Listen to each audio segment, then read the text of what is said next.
Okay, hi. It's almost 11 o'clock here on the East Coast Monday morning.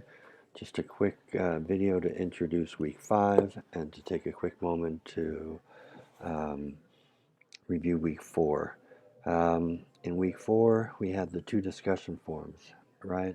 The first one had to do with the relationship between program theory and your proposal narrative. The point here is really simple, and it's discussed in detail on page 152 in this one, right? And essentially, program theory is simply the identification of a need or a problem and an explanation of how the program is going to actually solve or address that need or problem. And it's the same thing in your proposal narrative. You have to make it clear to the potential funder what the need is, what is the problem that needs to be addressed, um, the project or the treatment that's going to be applied to that need to address it and solve it. And then finally, the extra piece then is your agency. Why is your agency the best one to implement the project and to address the need? And that then goes into all the stuff about selling, if you will, um, your organization to the funder so that the funder understands the importance of the need being addressed, understands clearly how the proposed project will address that need, and thirdly, why your organization is the best one to get the money to actually address the need through implementation of your project. Okay. The second discussion forum question had to do with the funding sources, the databases for finding funding sources. Um, we talked about grant.gov, a database that searches all the government funding sources. And we also had talked about the Foundation Center online database. And I guess the main comment there is um,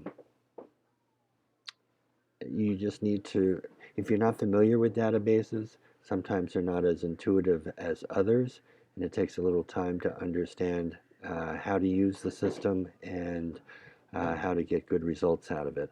That was certainly my experience, actually. So,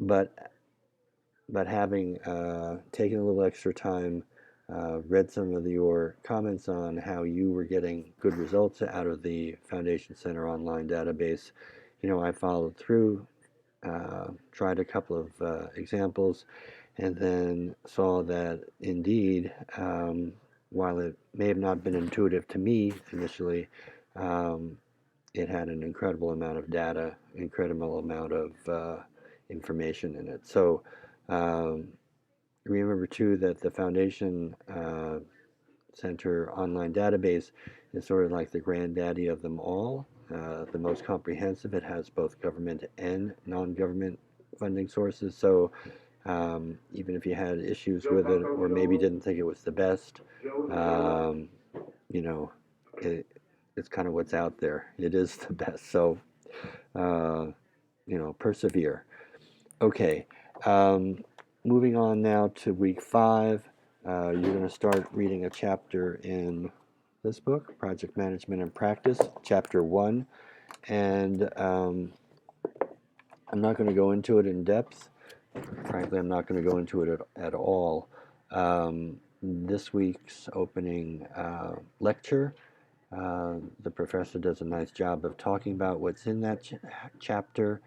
And so I made some notes about what I really wanted to talk about, but I think I'll just read them so that I actually uh, share what I think is important information as clearly and as concisely as I can. Sometimes when I kind of talk extemporaneously, it doesn't always come out quite right. So here it goes. I think the most important thing you need to appreciate as we move into week 5 is the importance of knowing your assignment project in as much detail as possible. Okay, I'll be there in just a sec. Um, I'm getting my car done at the car dealership today. Okay. Um, I think I talked about this last week when we talked a little bit about the assignment, and I should go back to the assignment a little bit. I apologize that maybe the instructions weren't as clear as they could have been.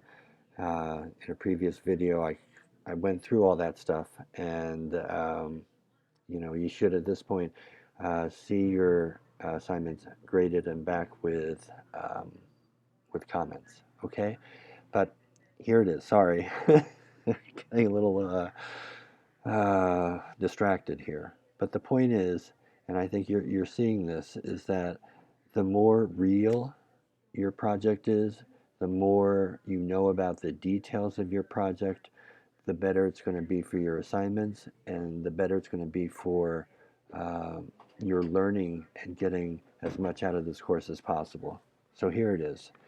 Um, Understand that assignments are designed to give you practice applying the theory and techniques that we're going to learn in the course to a real situation. That is, a real project that you want to get funded.